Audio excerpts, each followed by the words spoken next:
She's been a member of Moms Demand Action for 4.5 years and has held a few different roles in the Georgia chapter. She's a mom to a college student, and her anger after Sandy Hook that Congress wouldn't or couldn't do anything was what spurred her into action. She realized that the letter writing and phone calls she made just weren't enough, and she needed to do something more concrete.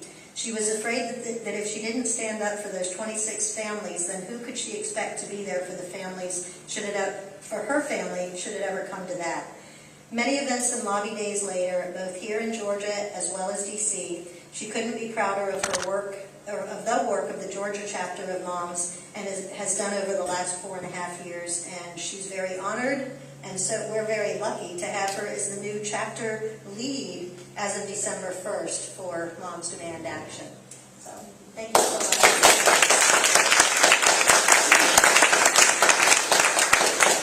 So I'm going to try and talk without the mic because I'm also a long talker. Old cheerleaders never die. We just, keep cheering. I'm going to start off by saying thank you to your group, and thank you to Lydia, who's the chapter or the team lead here in Columbus for Moms, for inviting me to come talk to you. This is my first official event as the Georgia chapter leader. This is a completely non-judgmental question I am going to ask. All of my questions are not meant with any judgment involved. Who is a gun owner? Please raise your hand. Awesome. Who has fired a gun or grew up in a family where you had guns? Who has never owned a gun? Okay. So we are about, if you saw the hands raised, about a 50-50 mix. Of you've either owned a gun or you do own a gun. You've grown up in a house or used a gun. And some of you haven't. That's basically a really broad overview of what Moms Demand Action is. We are gun owners. We are non-gun owners. We are former military and current military.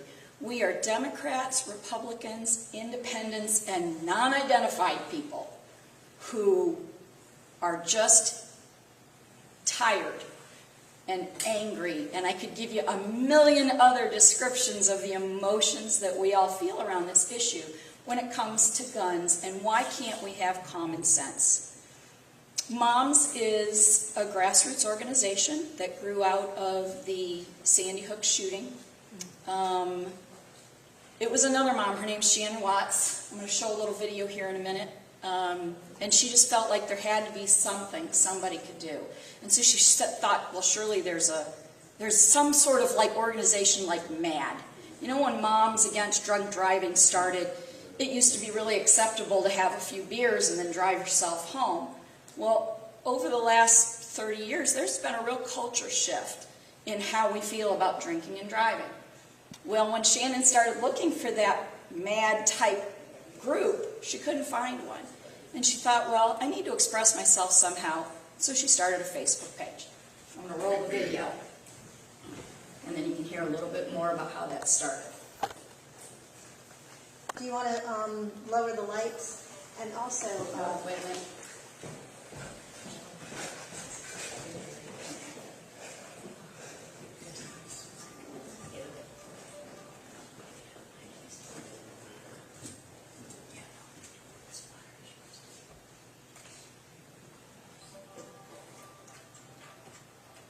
Well, the sound was working. Hey, give me a second, sorry. The light should be green, right? It's coming up now.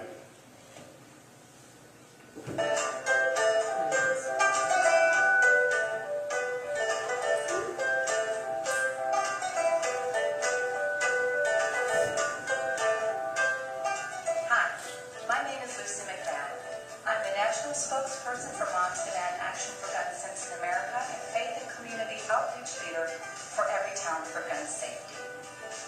Welcome to Moms Demand Action for Gun Sense in America, part of Everytown for Gun Safety. We are an organization of grassroots volunteers who share a common goal: to protect our children, families, and communities from senseless and preventable gun violence.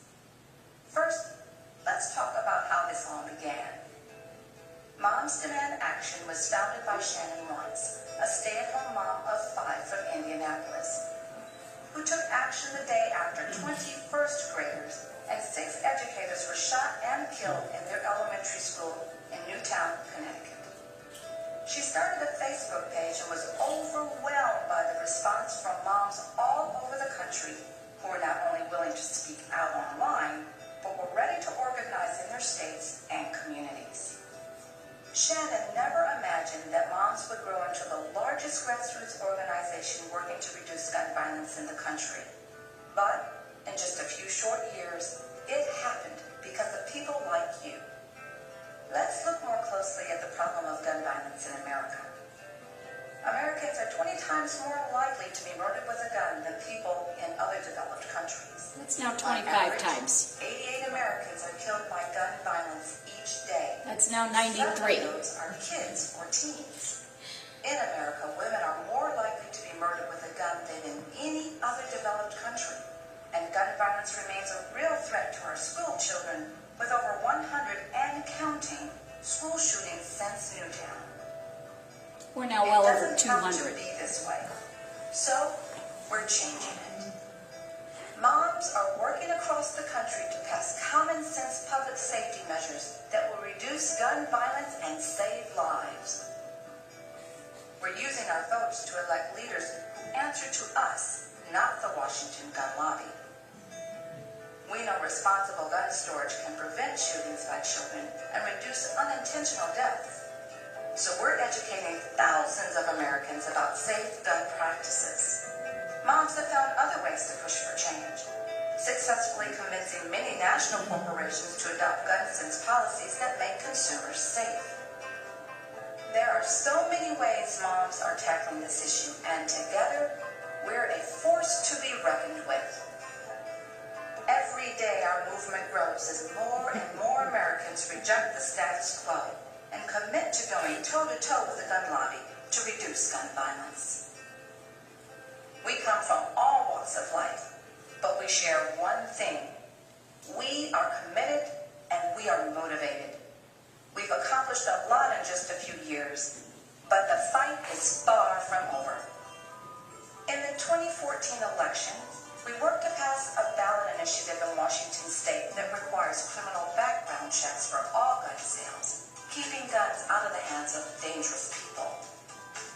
And because Congress has failed to strengthen gun laws at the federal level, we have taken the fight to the states. In addition to passing background checks in states around the country, we've passed laws that keep guns out of the hands of domestic abusers. Whenever the gun lobby attempts to weaken state gun laws, moms are there to say no, each and every time. Every new volunteer, every phone call, and every time we speak out for gun sense matters. With our combined voices, we can and will put an end to gun violence in America. As volunteers for Moms Demand Action for Gun Sense in America, we are a part of one of the most important and growing movements of our time. We've come a long way, but there is a lot of work ahead, and we need all the help we can get. As Shannon often says, this is a marathon, not a sprint. But with our movement of determined moms leading the way, success is inevitable. Thank you for taking the time to review part 1 of Moms 101. We have a lot of work to do and are so glad that you're with us.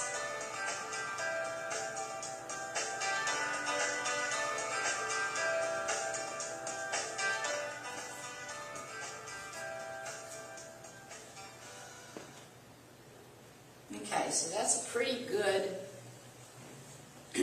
overview. Can everybody hear me now? Yeah. Of who we are as moms.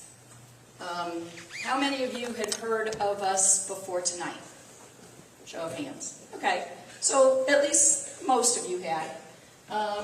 So that's just kind of who we were and how we got here and where we've come from. We are now more than 4 million supporters across across, sorry, my Midwest accent coming out there, across the nation. We have a chapter, as they said, in every state.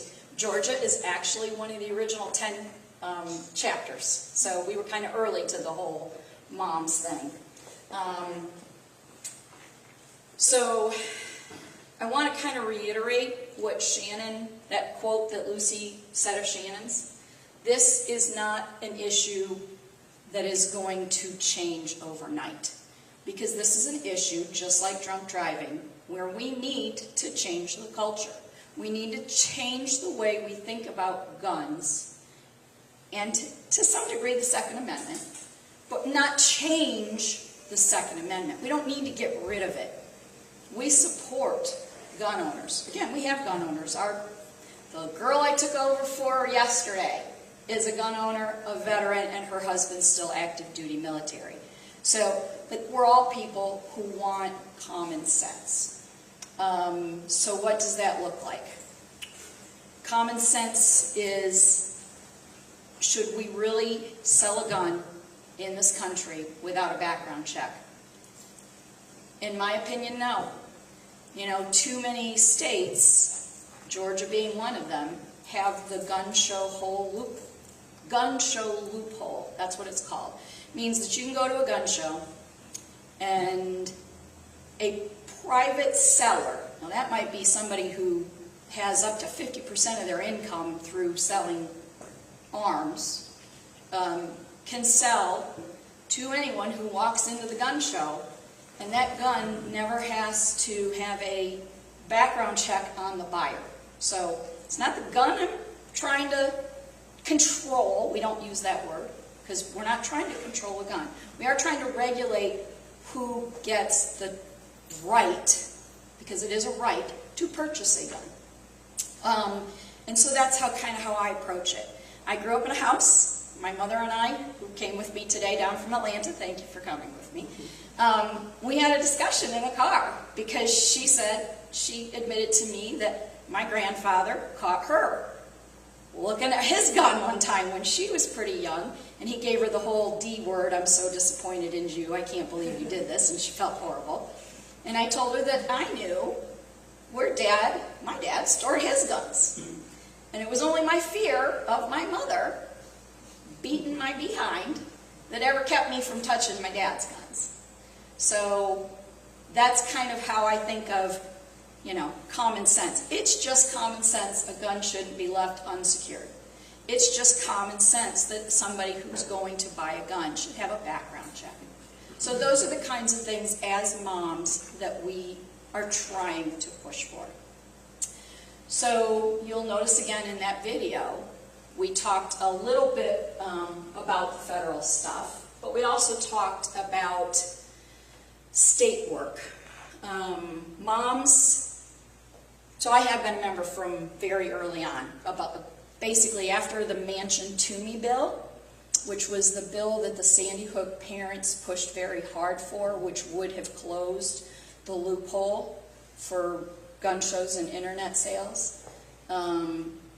It was a bipartisan bill. Senator Joe Manchin and Pat Toomey had gotten together, but the Senate couldn't reach cloture. So they got to like 58 votes, but they couldn't get 4 Democrats basically. They couldn't get 2 of those 4 to kind of come over to their side. I won't name any names, but one of them in New Hampshire got replaced because she didn't vote for cloture for that bill. And moms worked really hard on that campaign. But what we realized is that after sort of beating our head against a wall for probably the first year that Moms was a grassroots organization, we really weren't making a lot of push at the federal level because the NRA's money, and the NRA supported Congress people.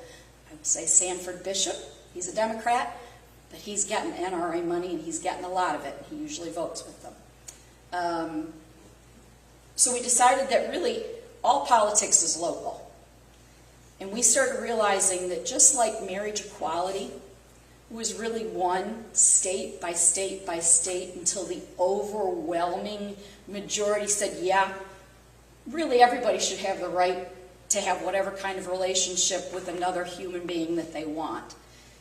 We took a page out of their sort of organizational thing and started focusing on states as well as the federal. So we do lobby at the Capitol every year. We have a lobby day coming up, which I hope to see some of you drive up to Atlanta for. We have tabling days, we have other things, and we work very hard, mostly in Georgia, to try and beat bad gun bills, but across the country we've also helped inspire good gun bills and ballot initiatives, and now we have a lot of states that have closed the background check loophole system. We actually closed it in Nevada, but the Republican AG has not implemented it. So, you know, that's another thing that we're having to kind of fight. So as far as state work goes, we have been very successful. And it does matter that you call your state House representatives and you call your state senators. Because basically up until this past election, when the NRA spent, I've heard estimates anywhere between 30 million up to about 75 million NRA dollars went into electing our current president. 30 million is the low estimate, so just sort of onboard that for a minute. $30 million was given to a billionaire to elect him by the NRA. So guess what has been priority number one, and from the time of the transition, NRA folks have been at every table meeting, pushing their judges' agendas, pushing their legislative agendas. So what I'm really here to talk to you about is not only do I want you to consider getting involved in Moms Demand Action here in Columbus with Lydia, and getting involved with us in lobbying at the state capitol, but I want to encourage you to start working on Sanford Bishop specifically, because he's a Democrat that normally you can pretty much count that he's going to be on the good side of things 80% of the time. Gun bills are the one thing he votes almost unanimously with the NRA on. So federal issues in this last year have become much more important to moms because of that money. Lucy McBath, who you heard in this video, is now running for state representative in Georgia in her district. There's another girl in Atlanta who lobbied with us for the first time last year, who has decided to run for state representative in her district because she stood and talked to her own state legislator, and he basically told her to verbally and non-verbally go away because he didn't care what she had to say. And she got mad. Who's mad? I'm mad. You know, and so we are spurring women all over the country and men to run on this issue. It is no longer the third rail of politics. Used to be, you could count on Medicare and guns to be the thing nobody ever talked or touched. Those are no longer third rails, either one of them. So, getting more into the federal issue. Some things have happened just this week. I really planned on my talk being more about state issues, but this is an issue that literally changes every single day. And so we kind of have to flow with it and change with it. So there are two bills that worked their way through committee this last week. One is called CCR. Has anybody heard of the CCR? Okay. CCR stands for Concealed Carry Reciprocity. And to boil it down in a nutshell, it means that whoever the lowest common denominator is as far as state laws for concealed carry permits will be the de facto law for every other state in the country. So I will give you an example. Georgia has a permitting process. That permitting process to conceal carry a handgun, and let me just say there's a difference between open carry and concealed carry. You can strap any gun you want to your hip, not concealed, and there are no questions asked in this state. We are an open carry state. So if you got a long gun walking through the public part of Hartsfield-Jackson, we're okay with that. If you've got a, a Glock 9mm on your hip and you're on MARTA, yeah, we're okay with that too. Where we're not okay with it is if you decide to stick it inside your jacket in a holster inside your jacket. In this state, to get a concealed carry permit, you go to your local gun dealer or sometimes your county municipality and you say, I want a gun permit for concealed carry. And they say, okay, we have to run a background check. We have to fingerprint you. That takes sometimes 15 minutes, sometimes a little longer, sometimes not that long. And they hand you your permit, you stick it in your pocket, and off you go. There is no training requirement of any kind. There's no classroom work required. There's no live fire training. How many of you gun owners can imagine concealed carrying? Seriously, I want to know, because this is something I really don't understand as a person who has used guns. Who thinks it's a good idea to own a gun or have a concealed carry permit and not have training? Dangerous. I see no hands. Girlfriend from high school and I have been having a discussion the last 2 days on Facebook about why CCR is so dangerous. And this is the reason. Because in Ohio, where I did most of my growing up, in Ohio you have to take a training class. You have to have live fire training. You have to show proficiency in understanding the parts of your weapon, how to load it, how to unload it securely, and have some proficiency in how to shoot that gun. It's not onerous. It's what any responsible gun owner or gun user would want to do. I didn't see any hands go up thinking concealed carry without a permit, or training or anything was a good idea, okay? So that's the difference.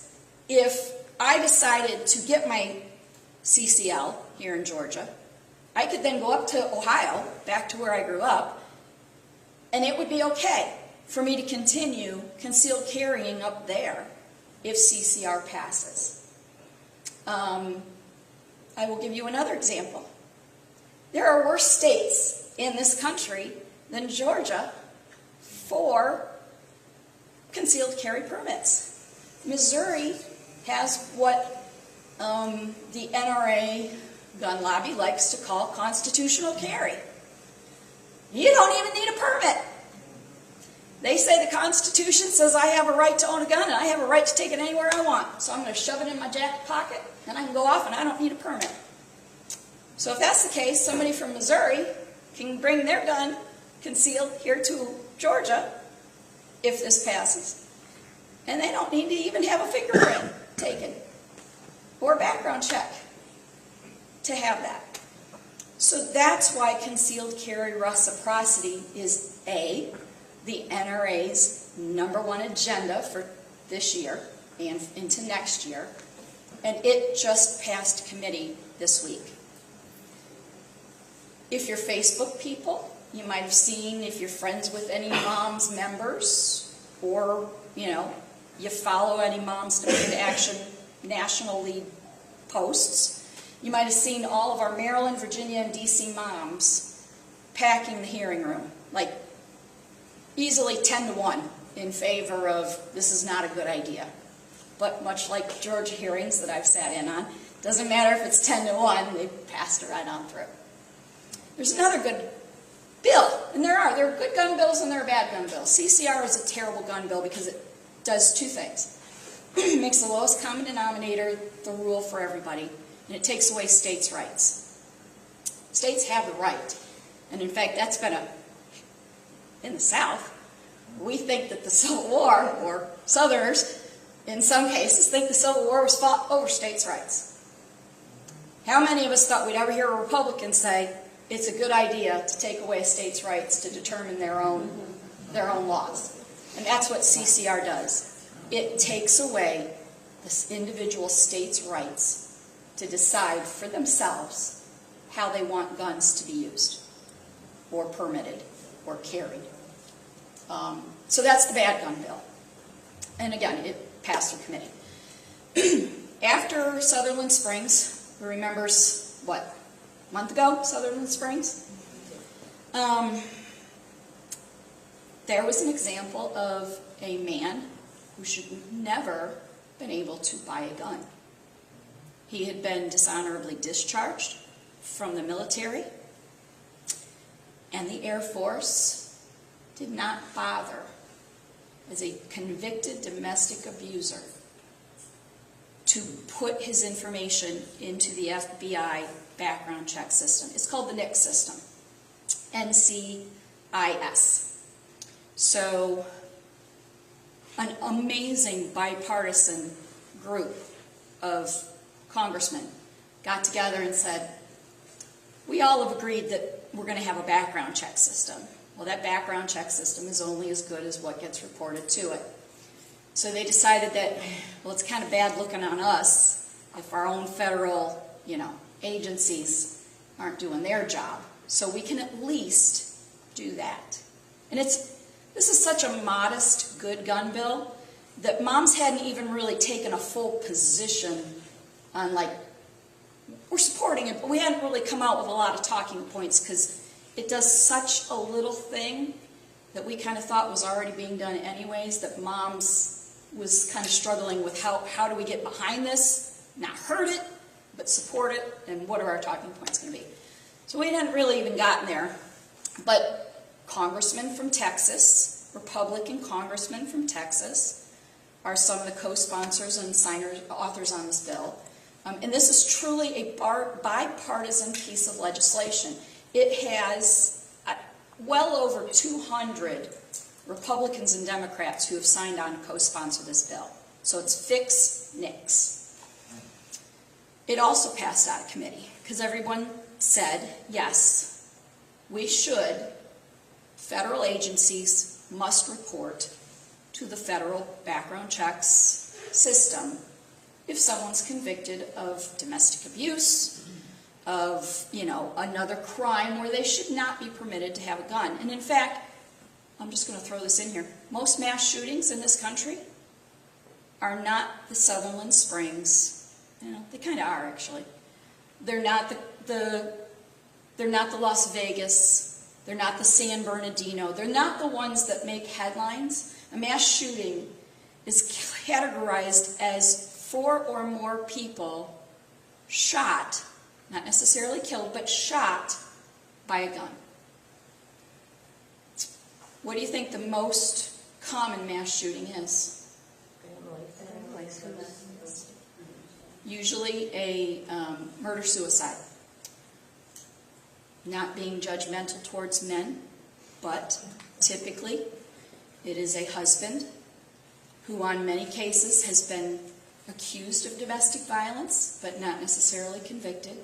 You'll hear reports, my husband's a television reporter, you'll hear reporters say, the police knew that there was a domestic issue at this house because they'd been called to this house multiple times. And typically that man will kill his wife, any of her family members who happen to be there, a lot of times his children, and then himself. That's what a mass murder typically looks like in this country, which is one of the reasons that for 2018, the Georgia chapter of Moms Demand Action is making domestic violence one of our top priority campaigns, because we've had a number of horrific domestic violence things here. Sutherland Springs was kind of like that, because that man had a beef with his ex-wife, which is what he'd gotten convicted for domestic violence for and discharged from the Air Force. So anyways, getting back to CCR, I'm sorry I get a little off on tangents, because I'm passionate about this issue. I don't know if that comes across or not. He should have never had the ability to walk into a gun store and buy that gun. Had the Air Force done their job, he would have been reported to the background check system. Now, he still could have gone to a gun show in Texas because they don't have a loophole that's been closed. But he went mostly to gun dealers and bought those guns. He would have been prevented had the Air Force required him to. So the Fix the NICS bill was going to fix that. It was going to enjoin all of our federal organizations, military, VA, everybody, that if there was an individual who met the requirements for being reported to the FBI background check system, and that way we would hopefully stop the next Sutherland Springs.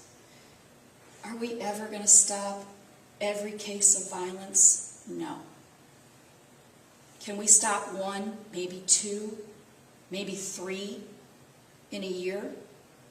Even if we could take that small step, those 88 people there that are now 93 people today, if there's one less family that doesn't have to feel the impact of gun violence, if we can do something that small as make sure that the Air Force, the next time they kick somebody out because he beats his wife and crashes his son's skull in, actually does their job and prevents that guy from buying a gun. So anyways, that's what the Fix NICS bill was about. I think that makes a lot of sense, and it's not that much. It really isn't. So what happened at the end of this week, because both of those bills got out of committee, what do you think the NRA thinks about the Fix NICS system? Anybody, what do you think they think of it? There you go. So guess what happened Friday night? The NRA-supported leadership in Congress has added, or is trying to add, the CCR bill together with the NICS bill and create a poison pill in it so that it doesn't matter that it's got bipartisan support. They know every Democrat who is not in the pocket of the NRA, i.e. this is where Sanford Bishop comes in, because even though they don't think he's a swing vote, you can't tell me that we can't change things. Because guess what? When Campus Carry came up this year, as opposed to the year before in Georgia, Moms Demand Action flipped 5 House members and 3 senators from a yes vote 2 years ago to a no vote this year. And that bill passed immediately 2 years ago out of both houses and was on the governor's desk by like February, middle of February, which is almost the earliest a bill can get to the governor's desk. This year, it took, I love the Georgia leadership here, it took them, and Casey Cagle, extending the session hours and turning off the clocks at midnight to pass that bill at about 2 in the morning to land on the governor's desk. So you can't tell me that we can't flip Sanford Bishop if he hears from all of you, because I've seen it myself. I've seen it in people who I've talked to for the last 4 years at the Capitol. I never thought I would be doing this. As was stated in my little introduction, I was a person who wrote letters and made phone calls. And after I wrote my little letter and sent it in or emailed it, I went on my merry way. And after I made my phone call, I felt real good, patted myself on the back, and went on my merry way. And then Congress showed me just how much that mattered. What I needed to be doing was writing a postcard or a letter every single day. What I needed to be doing was calling their offices every single day. I needed to be out talking to other people who care about this issue every single time I have the chance to talk to somebody about it. So 4 years ago, when I started doing this work at the state capitol and really getting into the nuts and bolts of, this work, I never saw myself here 5 years ago.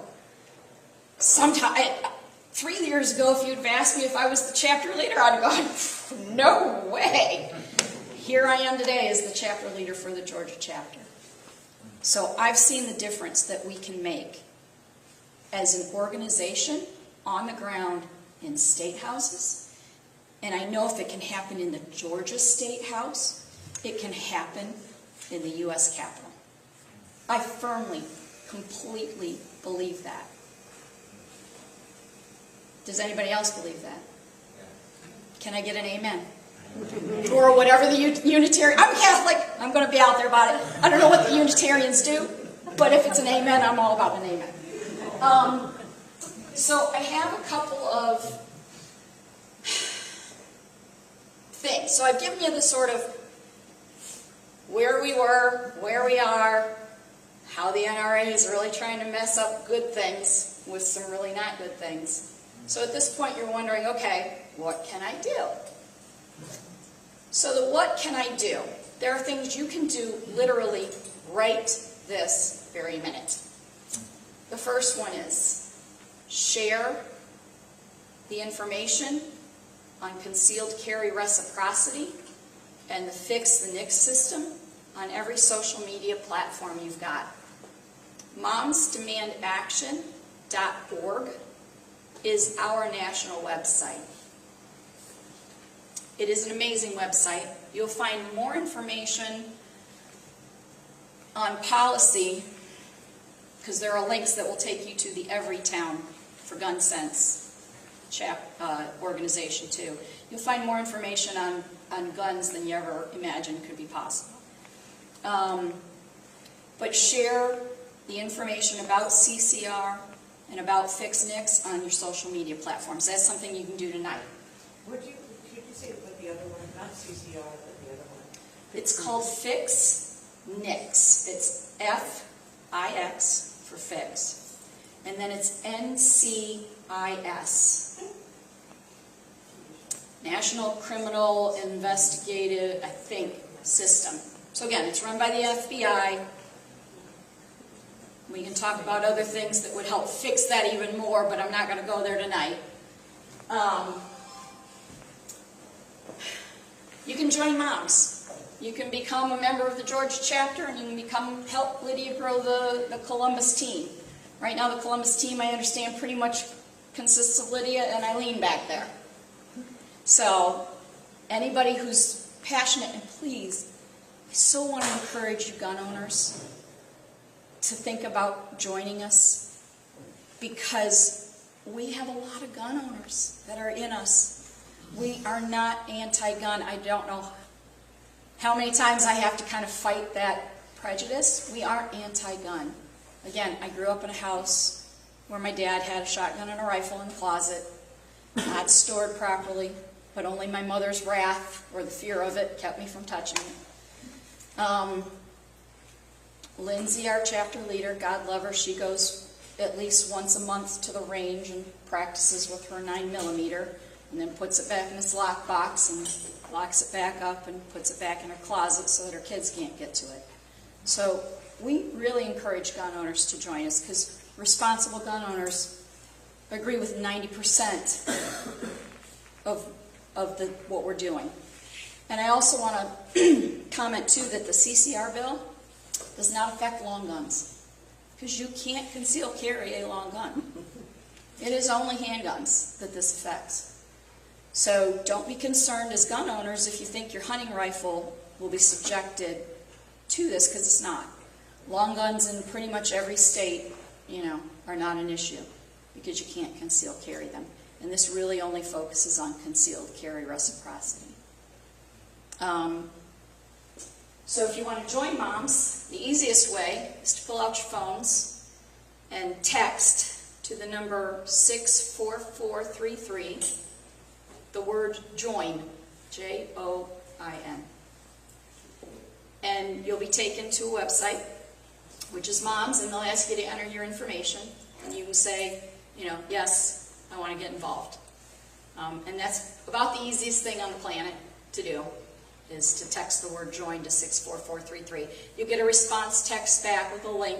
You click on the link, you enter your information, and then somebody from the Georgia chapter, because you'll be filtered into Georgia, will call you and say, hey, how would you like to get involved?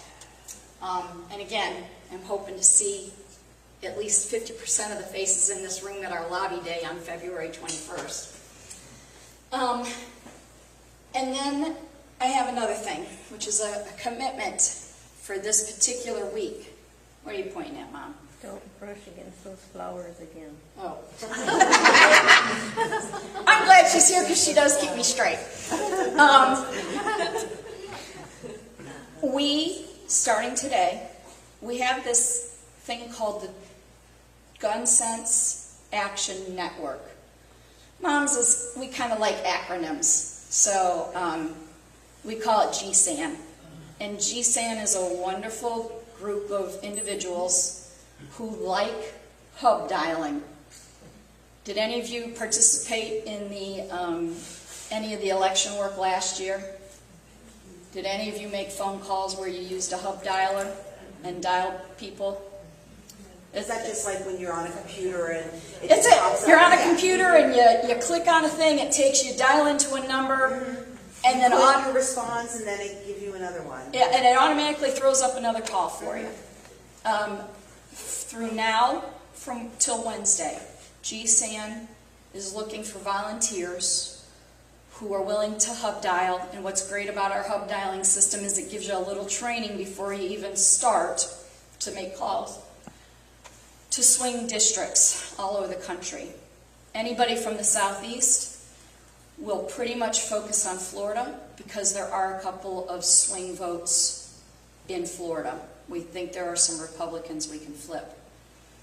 So if anyone wants to commit to doing that, I'll tell you how to go and how to sign up for it so that you can do it sometime between, Monday and Wednesday. So those are the things you can do right now. What can you do this coming week? Continue to amplify this message that, the NRA is specifically pushing the leadership in Congress to put a poison pill that they really want into the fix NICS and package the two of them together. So just to continue to amplify that message all this week, because again, we're coming up on Christmas break, and just like the tax bill, which, God love them, seriously, private planes, they're willing to give private planes a tax write-off, but that's another story for another day. We expect this, again, to try to be voted on, which is why we're pushing the calls for between now and Wednesday to go to the House floor to be voted on pretty much the end of the week. So continuing to amplify that message will be very important, and that means across all of your groups that you're part of. I'm on Atlanta's Indivisible page. I'm on the Pave It Bluers, which are a bunch of North Atlanta moms, mainly, and a few others. And so I regularly post links there, so I would invite you all to do the same thing. And then really work over Sanford Bishop this coming week. I mean, again, it couldn't have been any better. Call every single day, twice a day. Shoot, usually when I'm calling, I call both the local office and the DC office. I hang up from one and I immediately dial the other number, because I figure if I'm frustrating both offices, all the better. So if you can really push Sanford Bishop this week to hear your voices and say, look, we really like this very modest bill because we think it makes a lot of sense. But to put concealed carry reciprocity with it just makes no common sense. That would be a great way to get involved this week. And then making those GSAN calls if you want to commit to that tonight. And then further out, sort of what can you do going forward in the future? Joining us and working with Lydia to develop the Columbus team, I believe that because you've got the base here, and you've got the university here, and you've got a lot of other really awesome individuals in this town, like you all, that are willing to get engaged, I think the Columbus team for Moms Demand Action could make some real difference at the state capitol. So if you want to join us, we would love to have you help. And honestly, at the chapter level, we are looking for a federal legislation lead. So if gun violence and the prevention of gun violence and common sense is something you're passionate about at the legislative level and especially the federal level, we are looking for a lead at the chapter level, which actually was the very first thing I did. I was the legislative lead for the Georgia chapter. We have a state lead who's awesome, but we need somebody that can really focus on the federal level. So if you're interested in taking that role on, we'd be thrilled to have you. We also, on the local level, we have this amazing program which I wanted to talk about a little bit tonight, but CCR and Fix NICS coming together was more important.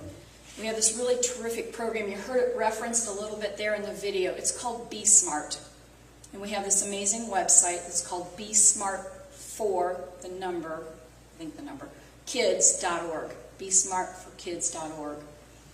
And what the Be Smart program is it's a training program for gun owners and for non-gun owners that focuses really on gun safety for parents and grandparents and any gun owner.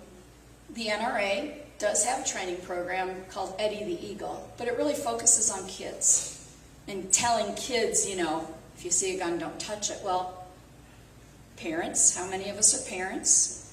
We all know how well our kids listen sometimes. Again, my mother laughed at me when I told her that it was my fear of her that kept me from touching Dad's gun. She says, I never thought fear of me caused you to stop doing anything. So, but we think that it's on the parents that if you're going to own a gun, you need to make sure you're storing it in a responsible way.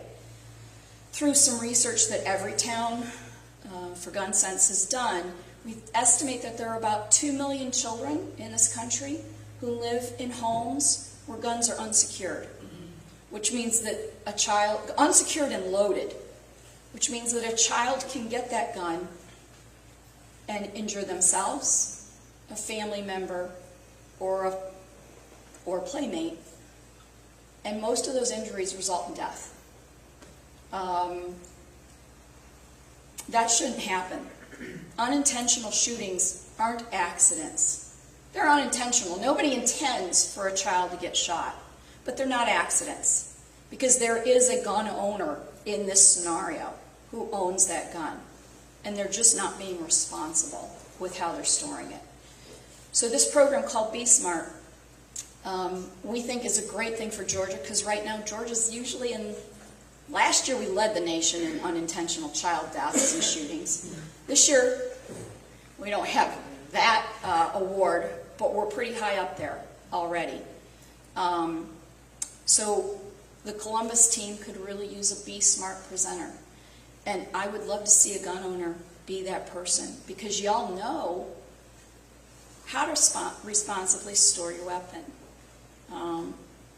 And so to have another gun owner talking to gun owners and parents about, look, this is the way, if you're going to own a gun, this is the way you need to store it. I can't tell you, I went to National Night Out with our Atlanta Be Smart person in Southwest Atlanta.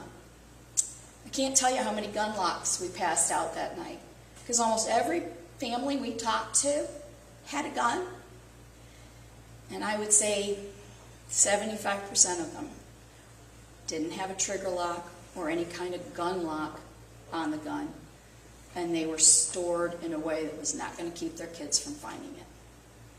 So that's a really important program, and that's one of our other 3 major campaigns we want to focus on this year in Georgia, is that Be Smart program. So we've got domestic violence, Be Smart, and then our third is legislative, both federal and state. Eileen?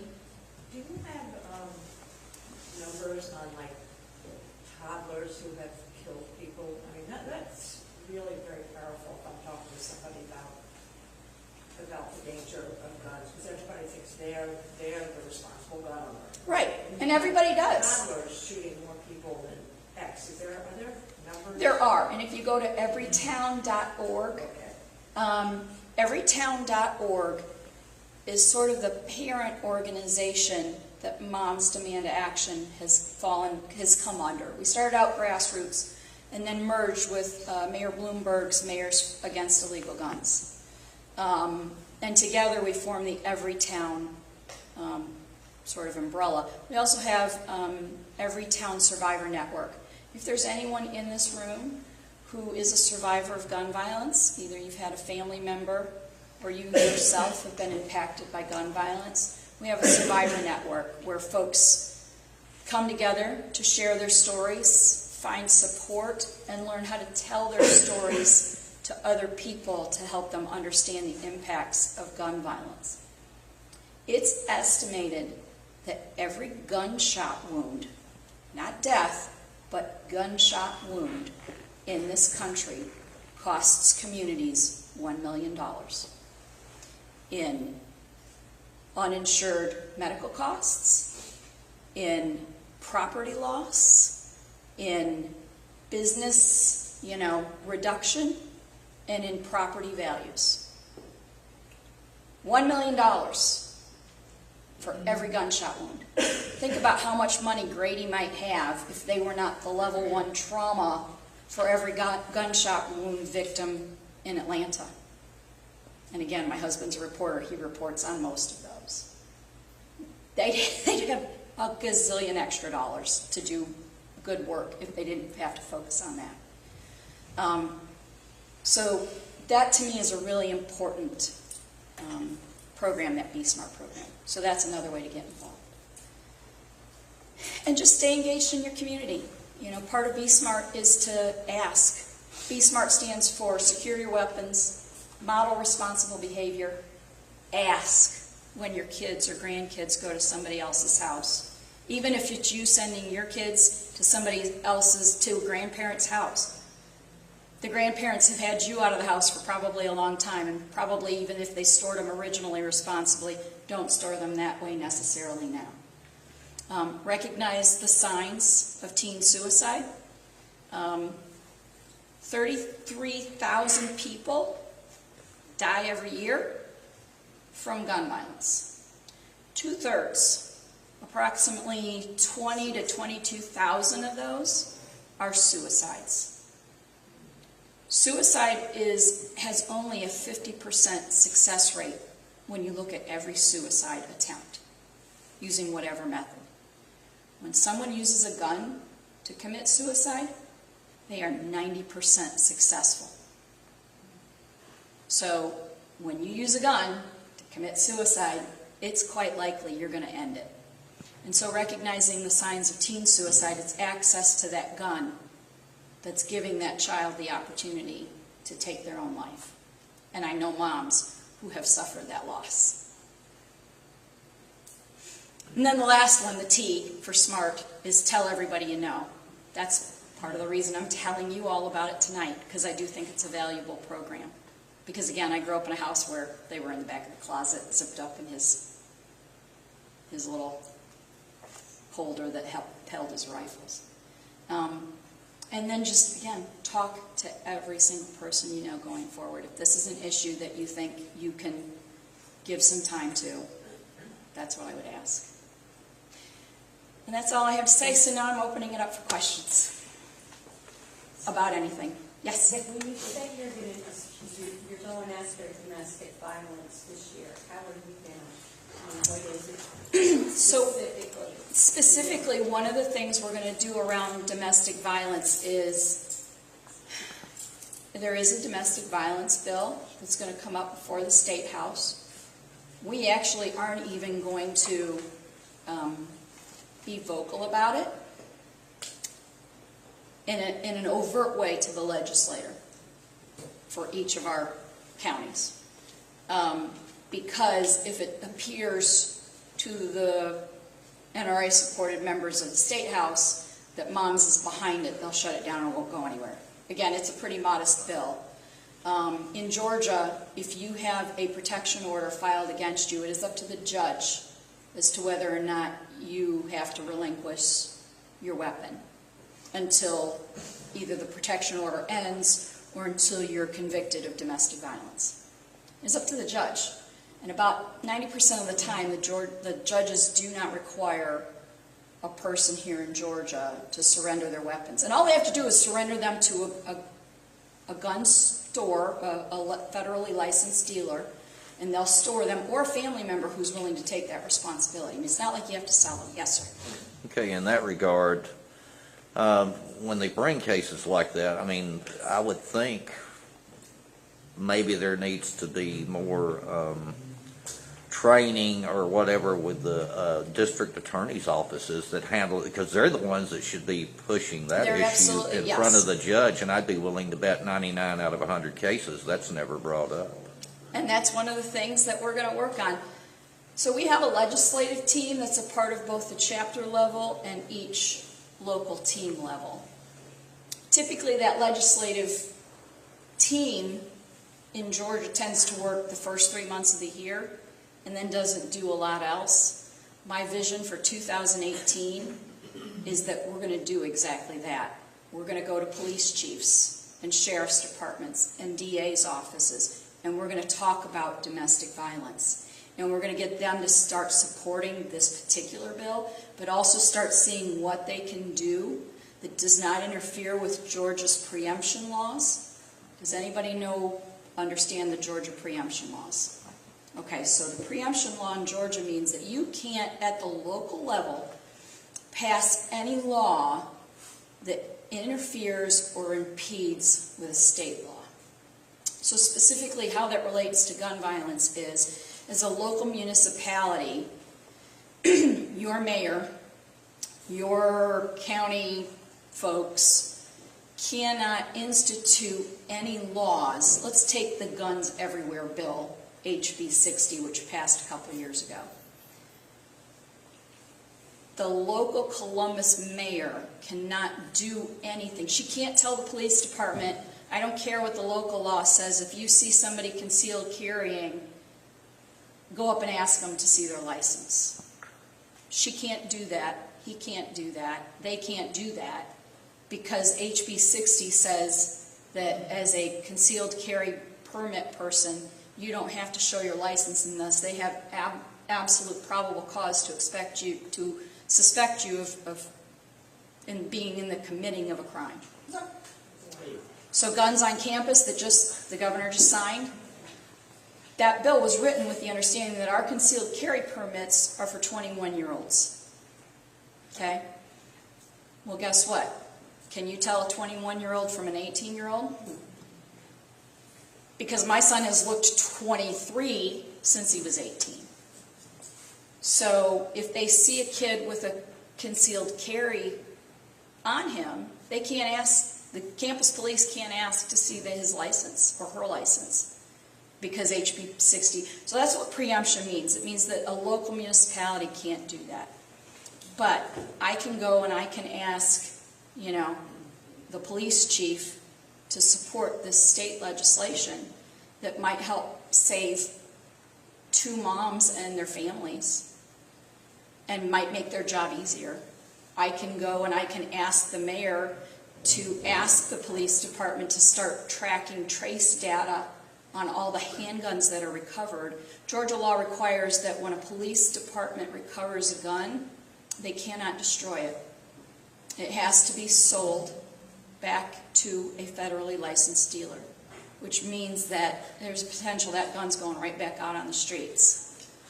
If that federal dealer does not kind of do their due diligence. Mayor Reed, he's a member of Mayors Against Illegal Guns, but kind of only on the surface. But I will say, I will give him props. He told his police department, you're not selling those guns. I don't care if you run out of storage. We'll find storage for them, but we're not selling those guns. And he told the House of Representatives, you can come get me and lock me up. I don't care. I'm not following that law. At this point, he's still mayor, or at least for another few weeks he is anyways. So I guess, they weren't really necessarily serious about that. But technically, he is overriding that preemption law. So if they wanted to, they could. So we're looking for ways for our legislative team across the state and in each team to support domestic violence bills, to reach out to local domestic violence outreach groups to partner to say, how can we help you? We think that Be Smart program and sort of safe storage and modeling responsible behavior is a great message that partners pretty well with domestic violence. Because again, it's all about access to a weapon. And if you know somebody's in a domestic violence situation and you know they have access to a weapon, you might be, if you're a friend of theirs, you know kind of, wow, maybe I really should say something, you might be a little more willing to kind of say, hey, let's talk about this. So there are things that we can do around domestic violence that don't inhibit the passing of good bills at the state level, and to encourage local law enforcement and elected officials to find ways to do things that don't interfere with the preemption law. So that's one of the ways we think we can have an impact on domestic violence. We want to, for every event we have from basically the summer on, October's Domestic Violence Awareness Month, basically from June all the way through November, we want to have at every one of our events sort of a domestic violence organization there representing what they do and become a partner for them. Same with suicide prevention. That's, that kind of goes hand in hand because that's part of Be Smart. So, did that hopefully answer your question? Okay. Yes, ma'am. For clarity, I was talking to somebody about Bishop and the CCR, and they said that the law would mean that you were able to carry a concealed weapon, a gun, in another state that already allowed that, but you're saying that it's across the board, or did I misunderstand? No.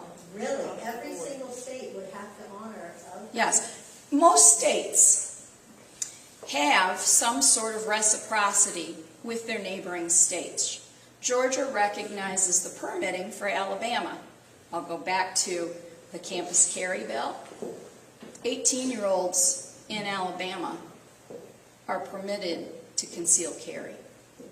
So how does that impact our campus carry bill here in Georgia if a permit holder who's 18 from Alabama comes to Tech or Columbus State or UGA? We don't know, because they wouldn't answer us when we specifically asked that question. They just kept saying, in Georgia, you're only allowed to be 21. Yeah, but you recognize permits from Alabama. So, and again, we got no answer. Georgia recognizes Alabama, we recognize Florida, we recognize South Carolina. Typically, most of the states will have some sort of reciprocity with their neighboring states. The CCR bill is a national bill that will literally make Missouri's permitless carry the law of the land for every other state. Because there is no requirement. Right now, if you're from Missouri and you want to go to New York has a fairly stringent requirement for concealed carry.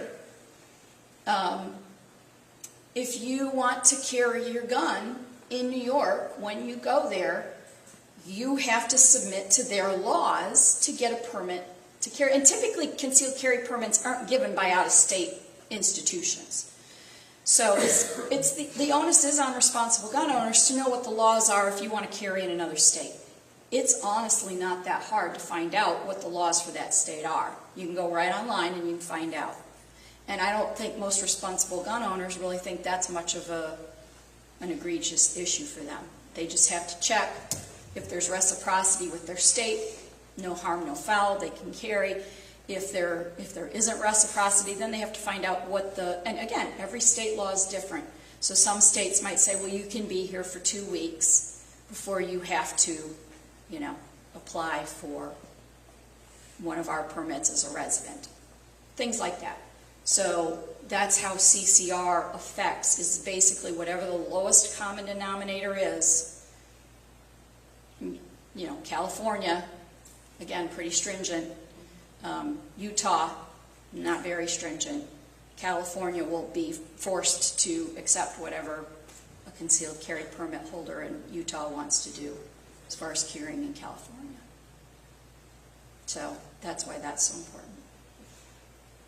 Any other questions? I have one more. Yeah. When we had the town hall with Bishop, someone asked him about his support from the NRA, and he made no bones about it. He said, "Oh yeah, I probably have gotten $100,000 from." I mean, he was just not flippant, but No, and here's the reason why. Because again, I was the legislative lead for this state 4.5 years ago. I cannot tell you how many times I called his office here and in DC and said, "I'd really like to meet with you as the legislative representative from Georgia for this issue." I would not even get a phone call back. Sanford Bishop only cares about what is happening in his district. He didn't want to hear from me in Atlanta because I was not voting for him, and so he did not but care. what can we do with him? He needs to hear from all of you and all of your like-minded friends, because his position is, this is an issue that my constituents either A, don't care about, or B, are so far on the gun rights side of things that there's no way in heck he's going to support something that isn't NRA supported, because he thinks that that's where his constituency lies. We know that 90% of NRA members, for the most part, are part of the NRA because you get discount at gun ranges and at gun stores, and you get a bunch of other stuff. They don't necessarily agree with what the leadership of the NRA, so when I talk about the NRA, I'm not talking about the rank and file members. I'm talking about Wayne LaPierre and the rest of the leadership of that organization.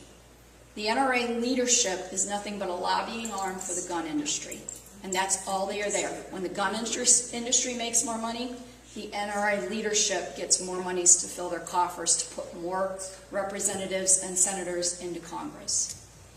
So when we make phone calls this week, we'll be saying, don't let them put these bills don't let together. them merge these. First of all, we want him to support Fix NICS because it's a good gun bill. Secondly, we are opposed to concealed carry reciprocity. He's for it. Yeah, and we are absolutely opposed to putting those two things together as a package, because all it is a way for the NRA to kill what is a very modest but good gun bill. So that's what, and so here's an easy way to make that phone call. That's 64433 that I asked you to text if you want to join. If you text the word dangerous to that same number, you'll get a reply back that says, we'd like to connect you to your local congressman's office. Are you ready to make a call? And you'll respond yes, and your phone will ring almost immediately. And you'll hear a recorded message, and it'll say, this is, so-and-so with Every Town for Gun Sense, and, Moms Demand Action for Gun Sense in America. We are going to connect you with your representative's office, being Sanford Bishop. We want you to encourage him to oppose concealed reciprocity. And it'll kind of tell you what they want you to say. And then it will automatically patch you through to his office. You don't even need to look up his phone number, but I'm probably guessing most of you already have it anyways on your speed dial, like I have Johnny Isaacson and Senator Perdue. But if you, and then encourage your friends to do the same. Like those calls are, and because you do it through that 64433, every town and moms can track how many calls we send into offices.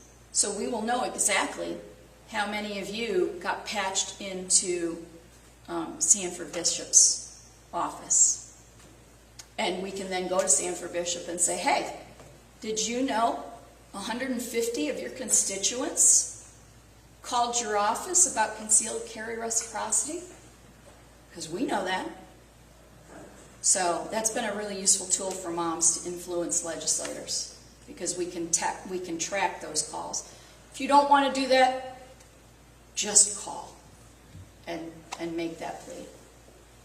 So that's dangerous that you text instead of Dangerous. Yep. Is there, nothing's really current right now, but there will be domestic violence legislation. At the state level. Right. And again, we are trying to, Is there a bill number? I don't have one yet.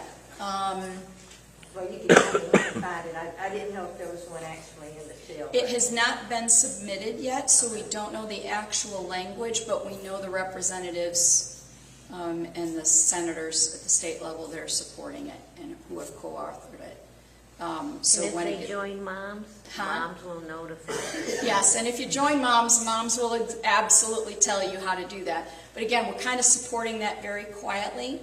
And what we are going to try and do is influence sheriff's departments and police departments, who again, quite frankly, put themselves in jeopardy every time they respond to a domestic violence call.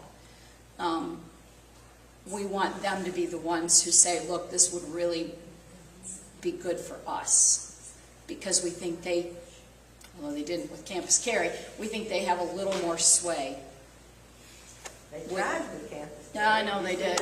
God knows they did. Have police departments and police chiefs in major cities come out? Yes. Support? We don't even, yes, to some degree, yes. But there were several small towns we stopped at on our way down 85. I'll bet you their county sheriff's office probably hasn't weighed in. I'll bet you their local police department hasn't weighed in. So for those of you who don't live necessarily in Columbus proper, but in one of the surrounding communities that has your own police department, make that phone call to their office and say, hey, we know there's going to be this domestic violence bill. And again, moms will have more information as we get more into the legislative session and we see more of the detail on this bill, how we think we can encourage municipalities to get involved to push for this.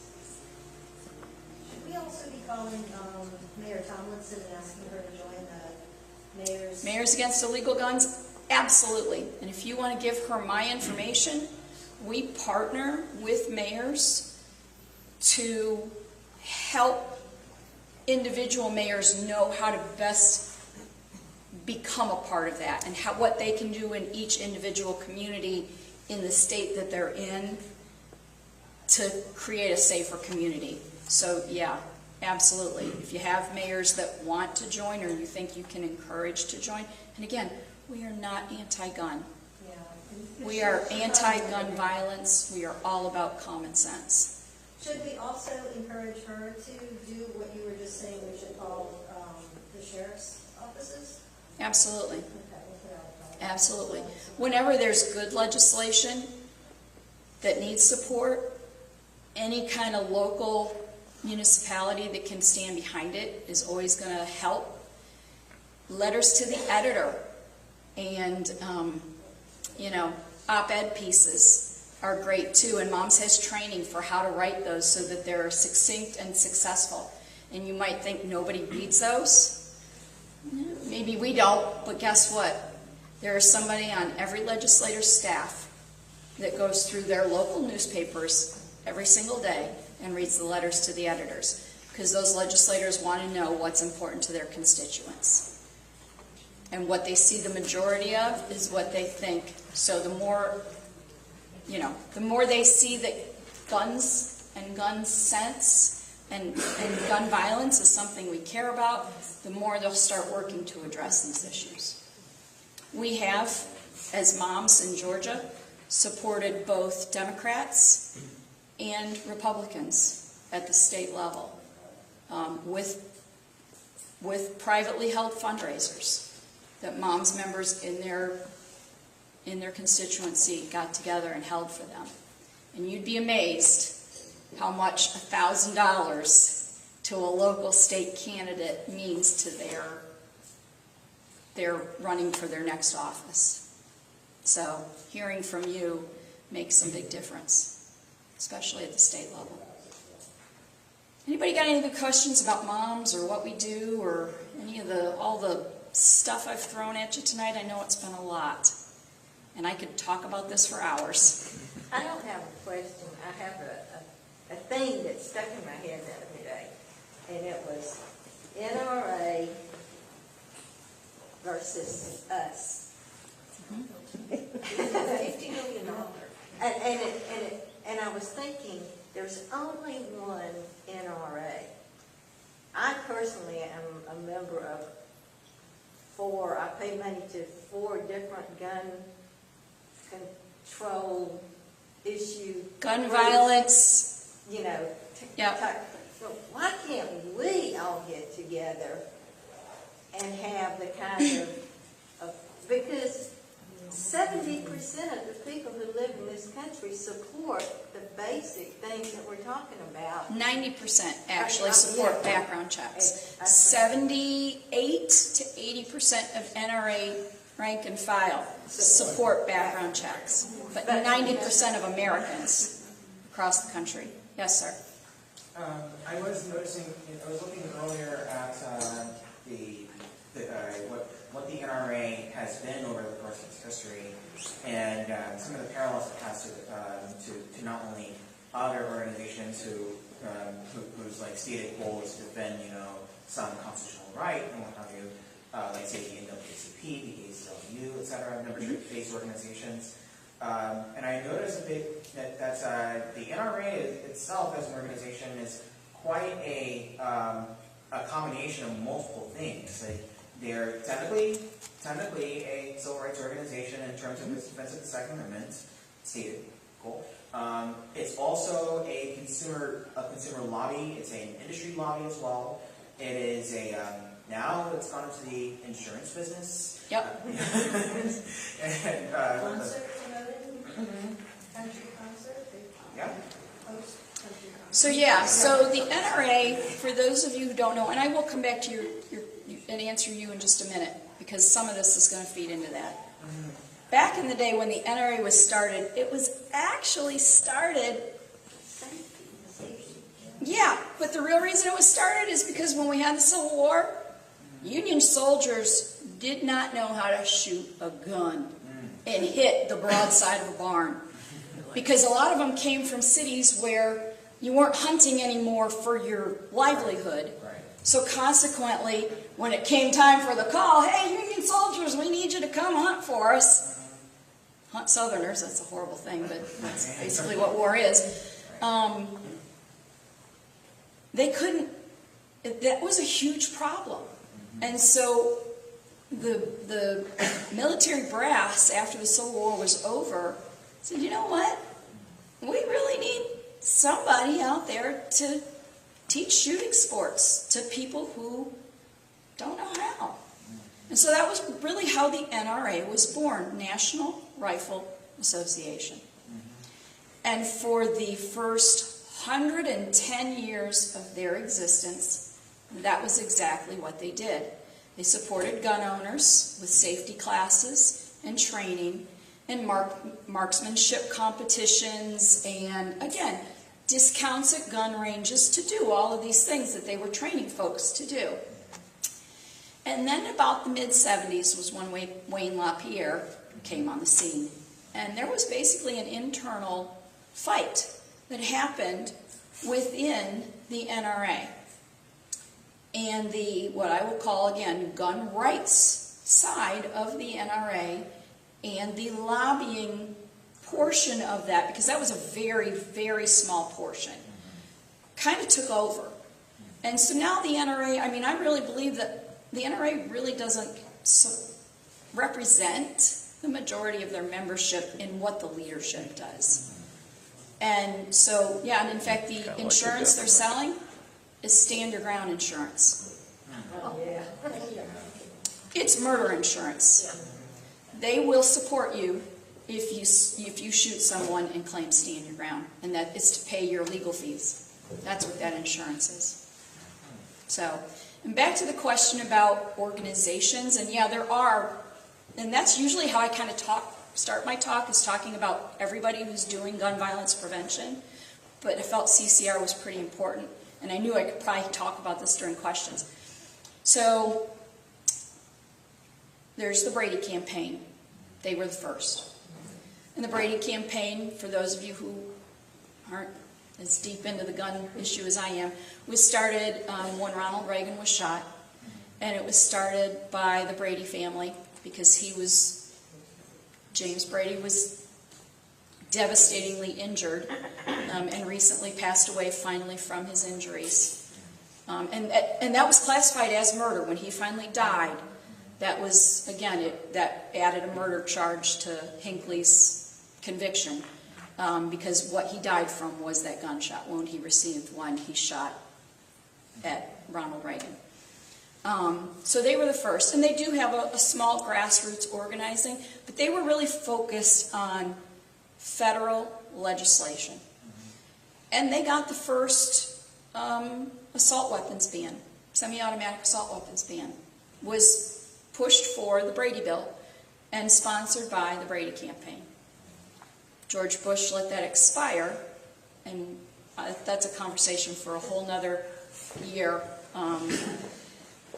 But they were the first. Gabby Giffords, they were sort of the second ones that really started a group.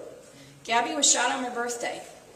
So, that was another one where I wrote a letter and I made a phone call because I thought, my God, one of their own was actually,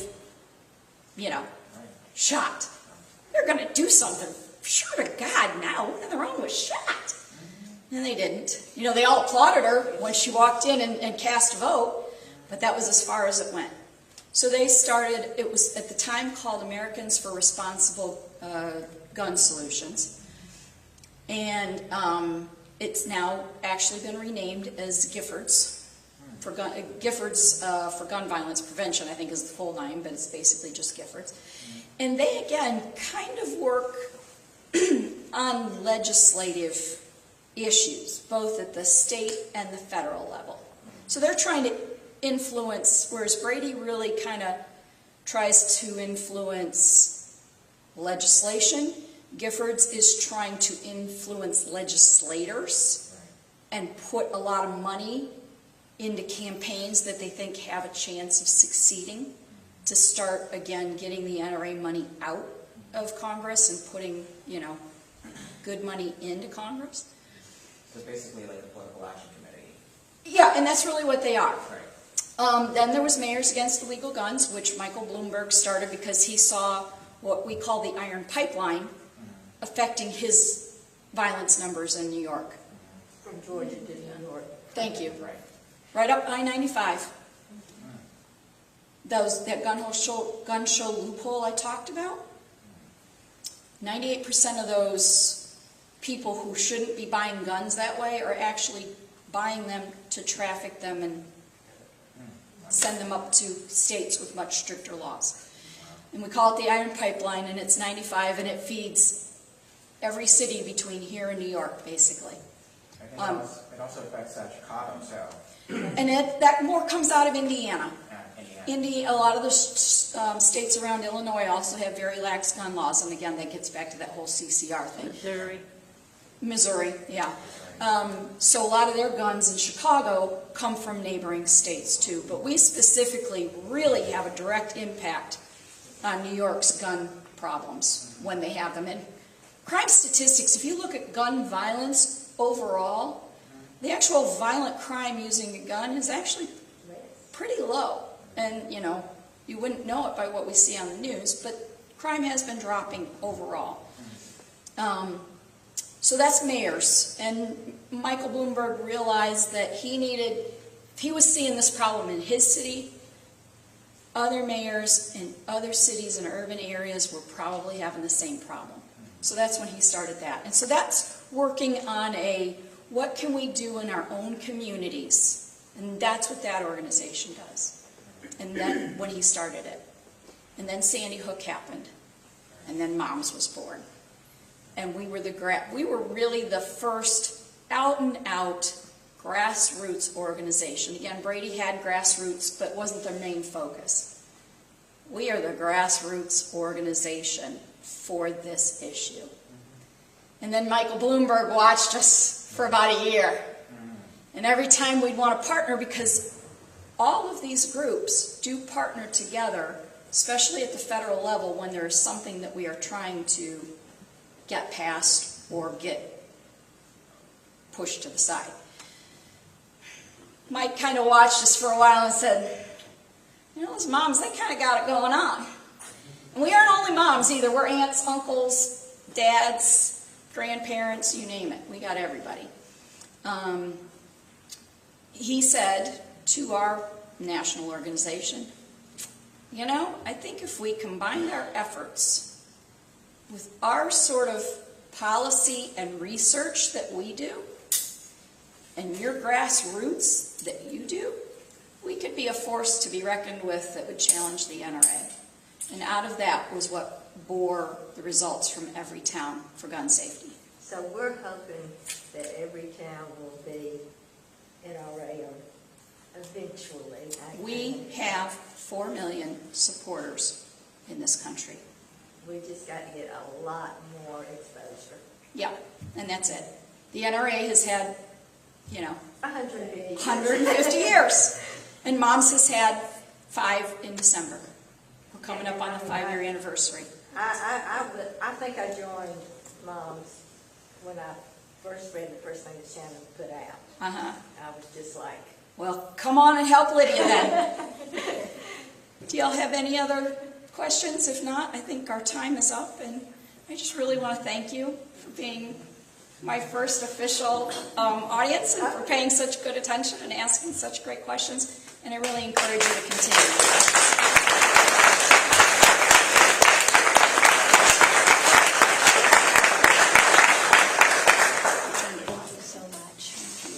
Thank you, everybody, for coming, and let me definitely thank Lydia, because I totally forgot at the beginning. Lydia put this whole thing together after the last